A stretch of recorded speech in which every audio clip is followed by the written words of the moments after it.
नमस्कार, मैं हिमांशु कुमार, आप देख रहे हैं वेब समाचार। सरकार गठन हुए 1 महीने होने को हैं। 15 दिसंबर तक ये कयास लगाया जा रहा था कि मंत्रिमंडल का विस्तार होगा।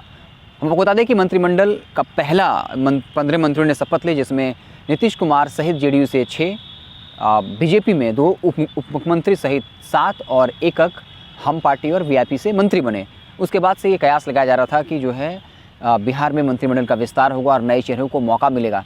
15 दिसंबर तक ये अंदेशा जताया जा रहा था, लेकिन अब नीतीश कुमार ने पूरा जो है जो सस्पेंस है उसे ख़त्म कर दिया है। उसने कहा हम तो तैयार बैठे हैं, बीजेपी अपनी तरफ से देर कर रही है, बीजेपी जैसे प्रस्ताव भेजेगी तो मंत्रिमंडल का विस्तार हो जाएगा। इस तरीके से नीतीश कुमार ने कहीं न कहीं बीजेपी पर साइकोलॉजिकल प्रेशर क्रिएट किया, सार्वजनिक तौर पर ये बातें कह दी। उसके बाद बीजेपी बैकफुट पर चली गई। बीजेपी के प्रवक्ता संजय टाइगर ने स्पष्ट तौर पर कहा कि ये मुख्यमंत्री का विशेषाधिकार है और हम बैठ करके जो है पूरे मामले को सुलझा लेंगे। विपक्षियों को मौका मिल गया। विपक्षी में राजद नेता जो जमुई से राजद के प्रत्याशी रहे विजय प्रकाश ने कहा कि बीजेपी नीतीश कुमार को बर्बाद करना चाहती है, वो उसे कहीं का नहीं छोड़ेगी। बीजेपी नीतीश कुमार की पार्टी जेडीयू को 43 से 13 सीटों पर ला देगी, इसलिए नीतीश कुमार के लिए अच्छा होगा कि वो तेजस्वी यादव का राज तिलक कर देश की राजनीति करें।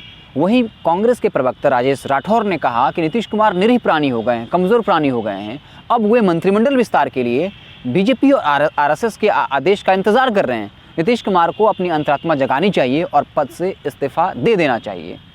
तो इस तरीके से नीतीश कुमार ने जब सार्वजनिक तौर पर ये बातें कही कि बीजेपी की तरफ से लेट हो रहा है, तो अब बीजेपी बैकफुट पर है, क्योंकि नीतीश कुमार अपनी शर्तों पर राजनीति करते हैं। हम आपको बता दें कि जब परिणाम आए तो बीजेपी जो है वो बड़े भाई की भूमिका में आ गया है और नीतीश कुमार छोटे भाई की भूमिका में 43 सीटों के साथ जो है अब वो एनडीए में है। वहीं बीजेपी 74 सीटों के साथ है।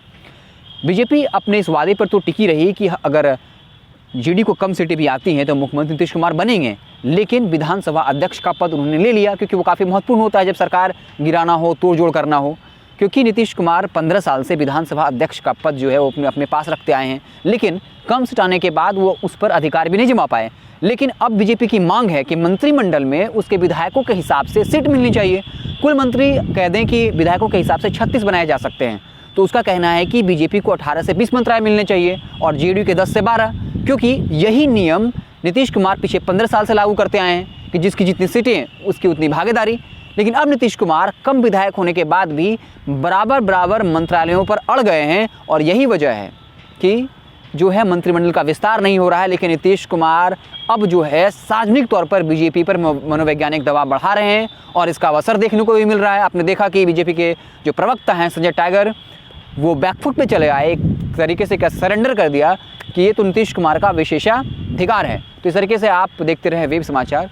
हम आपको पल पल की खबरों से लगातार अपडेट करते रहेंगे। अगर आपको हमारा वीडियो पसंद आए तो लाइक करें, सुझाव देना हो तो कमेंट के ज़रिए बताएं, और अगर आपने हमारे चैनल को सब्सक्राइब नहीं किया है तो सब्सक्राइब ज़रूर कर लीजिएगा। बहुत बहुत धन्यवाद।